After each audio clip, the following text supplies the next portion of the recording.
మీరు ఇంజనీరింగ్ చేశారా? జాబ్స్ కోసం సెర్చ్ చేస్తున్నారా? 3600 మందికి పైగా స్టూడెంట్స్ కి జాబ్స్ వచ్చేలా చేసిన code Gyan 100 days software course లో జాయిన్ అవ్వండి. మీ కెరియర్ ని బిల్డ్ చేసుకోండి.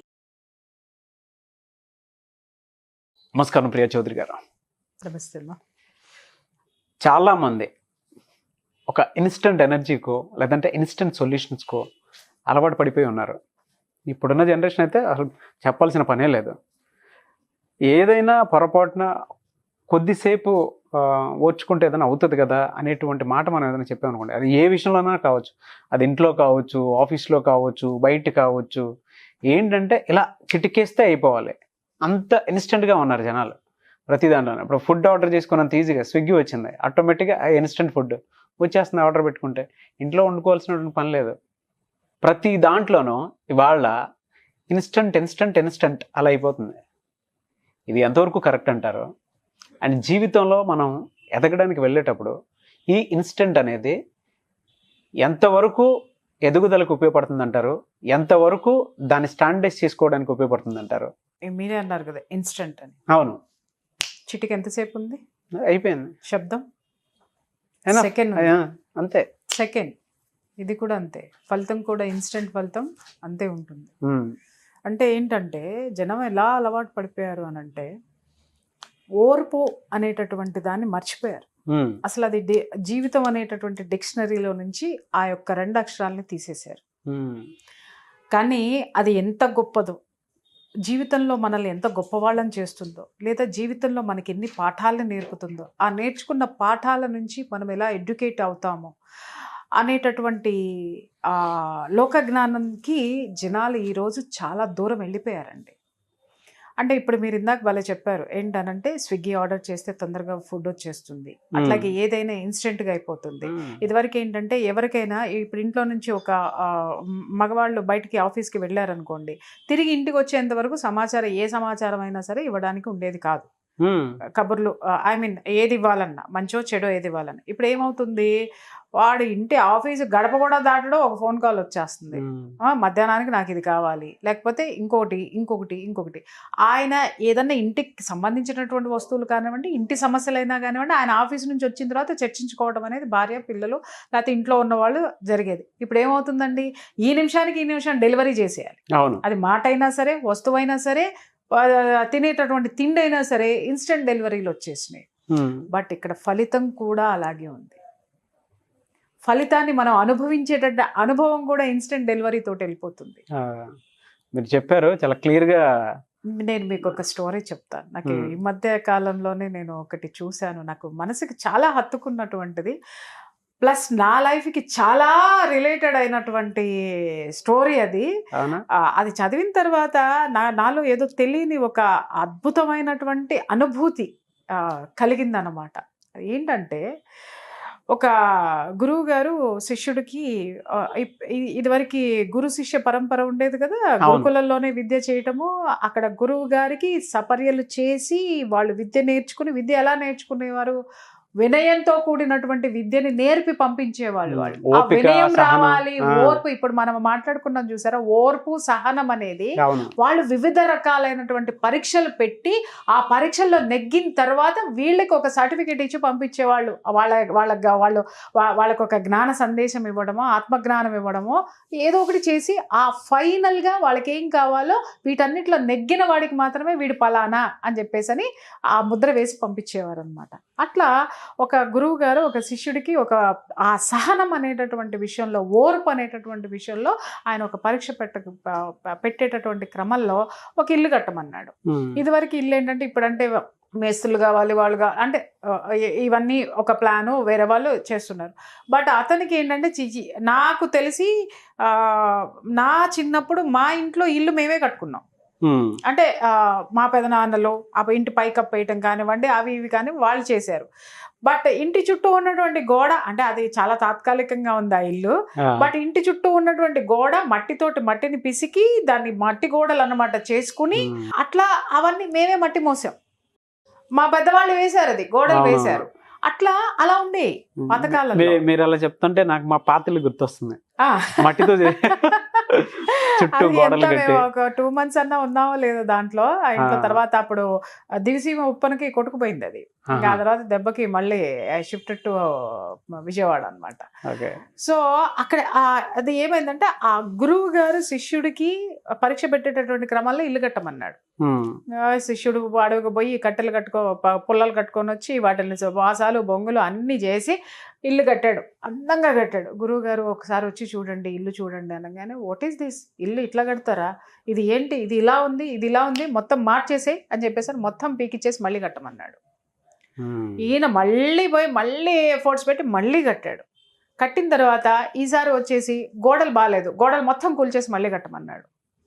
సరే అని చెప్పేసి గురువు గారు చెప్పారు కదా, ఎదురు మాట్లాడడానికి లేదు కదా, ఇంత కష్టపడ్డాను, రేయింబవళ్ళు కష్టపడుతున్నాను, ఫుడ్ కూడా చాలా తక్కువ ఉండేదన్నమాట, రేయింబవళ్ళు కష్టపడుతున్నాను, గురువుగారు ఏంటబ్బా ఎంత చేసినా ఈయనకి సాటిస్ఫాక్షన్ ఉండట్లేదు అని చెప్పేసి మళ్ళీ గోడలు కట్టాడు. గోడలు కట్టిన తర్వాత వచ్చి ఇక్కడ ఈ భాగంలో ఇది బాగాలేదు అనేసి మళ్ళీ ఒక 2 గోడలు పగలగొట్టి అట్లా మళ్ళీ కట్టమన్నాడు. ఇట్లా కనీసం ఒక 10-15 సార్లు ఆ ఇంటిని కోల్చడంలో, మళ్ళీ కట్టించడంలో, మళ్ళీ పునర్నిర్మించడంలో ఈ విధంగా చెప్తూ వస్తూ ఉండేసరికి విసిగిపోయాడు శిష్యుడు. విసిగిపోయి ఏంటి నేను ఎంత చేసినా కూడా గురువుగారిని సాటిస్ఫై చేయలేకపోతున్నాను కాదు, ఆయన సాటిస్ఫై అవ్వట్లేదు, ఈయన నాకు ఈ పరీక్ష ఎప్పుడు, ఆయన నాకు ఆత్మజ్ఞానం ఎప్పుడు ఇస్తాడు, నన్ను జ్ఞాని అనే ఒక ట్యాగ్ ఇచ్చి, నన్ను సర్టిఫికెట్ ఇచ్చి, నన్ను ఎప్పుడు, నేను ఈ గురుకులం నుంచి ఒక పట్టభద్రుడిగా నేను ఎలా బయటికి వెళ్ళాలి, ఎందుకంటే ఆయన ఆ మాట చెప్తే కానీ బయటికి వెళ్ళడానికి వీల్లేదు.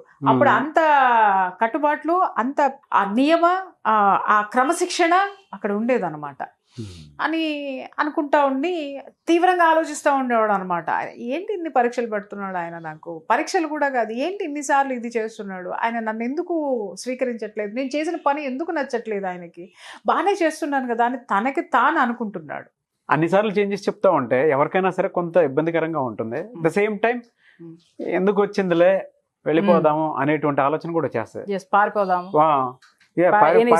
సర్టిఫికెట్ లేతే లేదు, బట్ నేను నేర్చుకున్నది చాలు, దాంతో ఎట్టగొట్ట బతికేస్తాను, ఈ పరీక్షలు ఎవరు నెగ్గుకుంటారు, ఇవన్నీ ఎవరు భరిస్తారు, ఆయన సర్టిఫికెట్ కోసం నేను ఎంతకాలం అని అనుకోలేదండి. బాధపడుతున్నాడు కానీ అది ఏదైతే ఆ గురువు గారు ఏదైతే తనకి మళ్ళీ మళ్ళీ మళ్ళీ చెప్తున్నారో ఆ పని చేస్తూనే ఉన్నాడు. ఒకరోజు ఏం జరిగింది అని అంటే, వేరే గురుకులం నుంచి కొంతమంది శిష్యులు వచ్చి గురువుగారిని దర్శించుకోవడం కోసం అని వచ్చి, వాళ్ళల్లో ఉన్న వాళ్ళు ఏం చేస్తారంటే ఒక అందమైనటువంటి కూజాని ఆయనకి గిఫ్ట్గా ఇస్తారనమాట. గిఫ్ట్గా ఇచ్చిన తర్వాత అది అతనికి చాలా బాగా నచ్చుతుంది అనమాట.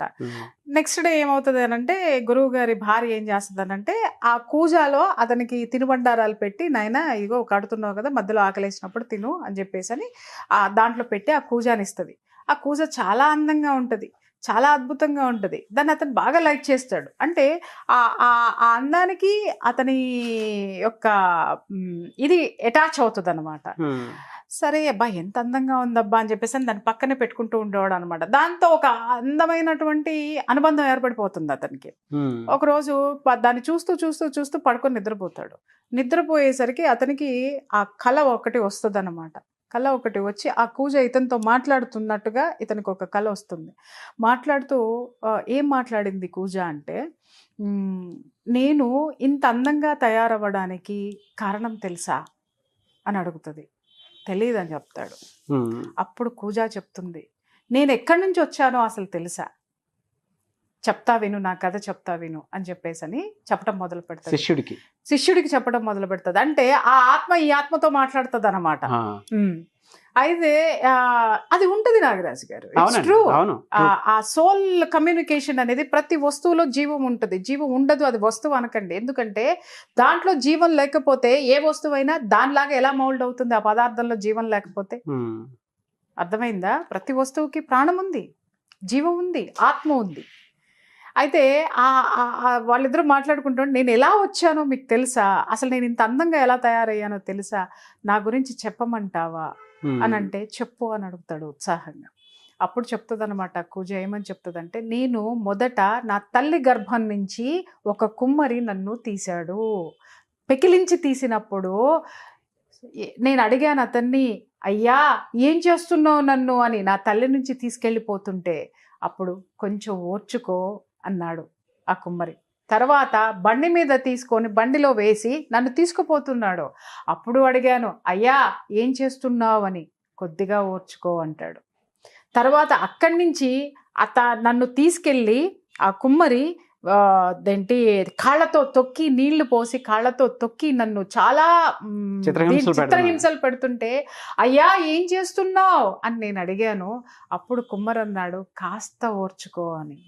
తరువాత ఆ తొక్కినటువంటి మట్టిని తీసుకొని ఇట్లా తన ఇష్టం వచ్చినట్టు చేతితో అదుముతూ తను ఆ చట్రం ఏదైతే ఉందో ఆ పాట్స్ తయారు చేసేటటువంటి ఇది ఏదైతే ఉందో దానికి పెట్టి నన్ను విపరీతంగా అదిమేస్తూ ఉన్నాడు. అప్పుడు అడిగాను నొప్పి తట్టుకోలేక, అయ్యా ఏం చేస్తున్నావు అని అంటే అదే మృదు స్వరంతో అన్నాడు, కాస్త ఓర్చుకో అని.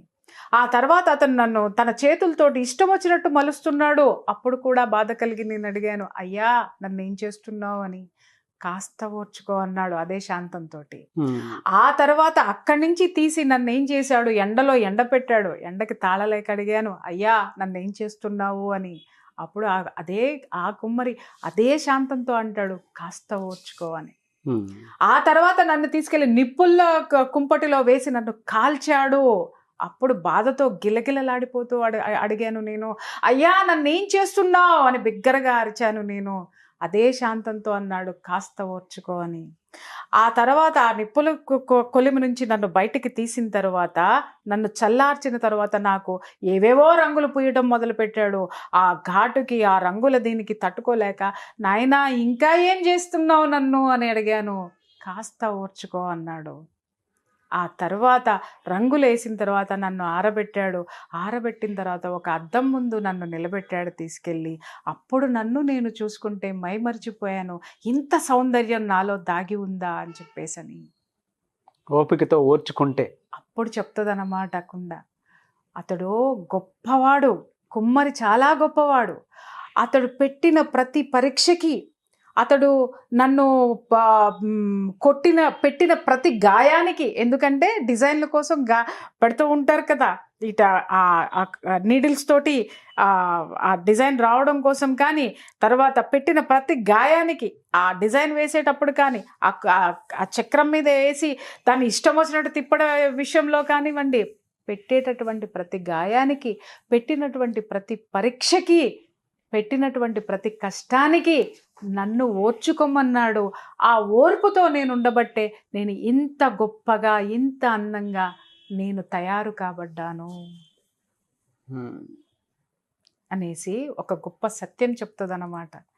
అంటే గురువు మహాజ్ఞాని, ఆయనకి తెలుసు నీలో ఏమున్నాయో, నీలో ఉన్నటువంటి ఆ గొప్పదనాన్ని, ఆ నాలెడ్జ్ని ఎలా బయటికి తీయాలో ఆయనకి తెలుసు. ఆయన తప్పకుండా ఆయన పెట్టేటటువంటి ఆ యొక్క పరీక్షలకి తట్టుకొని నువ్వు బయటికి వచ్చావంటే అద్భుతమైనటువంటి జ్ఞాని అవుతావు అని చెప్పి ఒక కూజ అతనికి జ్ఞానోపదేశం చేస్తుందన్నమాట. చూడండి నాగరాజు గారు, అది కనుక మనం లైఫ్లో అడాప్ట్ చేసుకుంటే, మీరు అన్నారు అన్ని ఇన్స్టెంట్గా కావాలి, ఇప్పుడిప్పుడే వచ్చేయాలి అని చెప్పేసి. కూజ నన్ను మట్టిలో ఉండంగానే కూజాని చేయమంటే అది కాదండి. అవునండి. కూజ మట్టి ఏం కోరుకుంటుంది, నేను అందమైన కూజ కావాలని కోరుకుంది. కూజ రూపంలో ఉండాలని కోరుకున్నంత మాత్రాన్ని ఇన్స్టెంట్ గా రాదు అది. దాన్ని తీయాలి, కుమ్మరిలాగా దాన్ని కాళ్ళతో వేసి తొక్కాలి, ఆ తొక్కిన తర్వాత దాన్ని మలచాలి, దానికి డిజైన్ కోసం గాయాలు పెట్టాలి, ఆ తర్వాత నిప్పుల్లో ఎండలో ఎండాలి, నిప్పులో కాలాలి, తర్వాత రంగులు పుయ్యాలి. అప్పుడు కదా అందమైన మట్టి అందమైనటువంటి కూజా రూపంలోకి వస్తుంది. ఇవన్నీ ఈ స్టేజెస్ అన్నీ కూడా భరించలేకపోతే అది అవ్వగలిగేదా, ఆ రూపం సంతరించుకునేదా? జీవితంలో కూడా మనం ఒక స్థాయికి రావాలి, లేదా మనకు ఒక ఐడెంటిటీ కావాలి, లేదు మనం ఏంటి అని తెలుసుకునేటటువంటి క్రమంలో ఇక్కడ కూజ ఒక మాట చెప్తుంది కదా, ఆ కుమ్మరి గొప్పవాడు అని. నేనే ఇక్కడ మనం తీసుకోవాలి అనంటే వాడు మహాజ్ఞాని కదండి.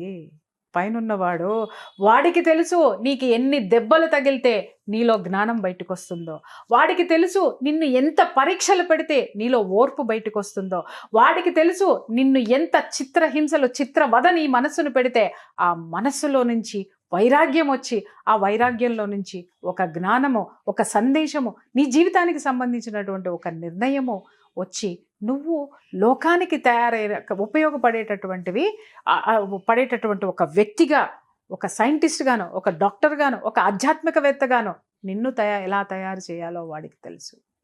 అవును. ప్రతి ఒక్క జీవితానికి ఒక అర్థం ఉంటుంది నాగరాజు గారు. ఆ అర్థం తెలుసుకోక మనం ఇన్స్టంట్ ఇన్స్టంట్ ఇన్స్టంట్ అంటుంటే అన్ని ఇన్స్టంట్ లోనే జరిగిపోతున్నాయండి. అది జరగకపోతే వెంటనే హర్ట్ అయిపోయి డిప్రెషన్కి వెళ్ళిపోతారు. అదే అదే అంటున్నాను కదా, ఇన్స్టెంట్ కోరుకుంటే ఓర్పు ఉండదు. ఇప్పుడు ఆ కూజ ఇక్కడ మనకి ఆ ఆత్మ, కూజ ఆత్మ ఇతనితోటి మాట్లాడింది, ఇద్దరు ఆత్మలు మాట్లాడుకున్నారంటే మనం కూడా అసలు ఆత్మతోటి మాట్లాడదాం. అవును. మాట్లాడితే మనమేంటనేది మనకి అర్థమవుతుంది, మన శక్తి సామర్థ్యాలు ఏంటో మనకి బయటకు వస్తాయి, మనం ఏం చెయ్యాలి అనేటటువంటి ఒక క్లారిటీ వస్తుంది. దాన్నైతే మాత్రము మనం ఎప్పుడూ కూడా నిర్లక్ష్యం చేయకూడదు. మనం చాలా సందర్భాల్లో మన డిస్కషన్స్లో కూడా మనం మాట్లాడుకున్నాం, మనలో మనం మాట్లాడుకోవాలి. రోజుకొక్కసారైనా మనలో ఉన్నటువంటి జ్ఞానిని మనం కదిలిస్తే వాడు చెప్తాడండి మనం ఏంటి అనేది.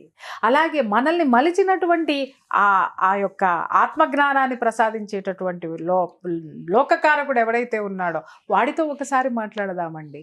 మన జన్మ యొక్క రహస్యం ఏంటో తెలుస్తుంది. ఇవన్నీ ఏమి చేయకుండా నాకు ఇప్పుడే కావాలి, ఏదీ రాదు. కడుపులో ఉన్న బిడ్డ కూడా 9 నెలలు క్రమంగా కడుపులో పెరిగి ఆ రక్షణ పొందితేనే ఆరోగ్యకరమైనటువంటి బిడ్డ బయటకు వస్తుంది. అంతకాలము ఆ బిడ్డకు ఉంటేనే అన్నీ అమరి బయటకు వస్తుంది. అదే 3 నెలల్లో రమ్మని చెప్పండి, పిండం వస్తుంది. 4 నెలల్లో రమ్మని చెప్పండి, కాళ్ళు చేతులు ఇంకా ఫామ్ కావు. 6 నెలల్లో రమ్మని చెప్పండి, వస్తాయో రావో తెలియదు. అవి ఎలా ఇంకా కనీసం లోపల మజిల్స్ ఏర్పడవు. చూడండి, ఒక్కొక్క దాంట్లో ఒక్కొక్కటి ఏర్పడుతుకుంటూ ఒక్కొక్క స్టేజ్లో ఆ అండము పిండమై ఆ పిండము ఒక మానవాకృతిని దాల్చడానికి it takes 9 to 10 months time.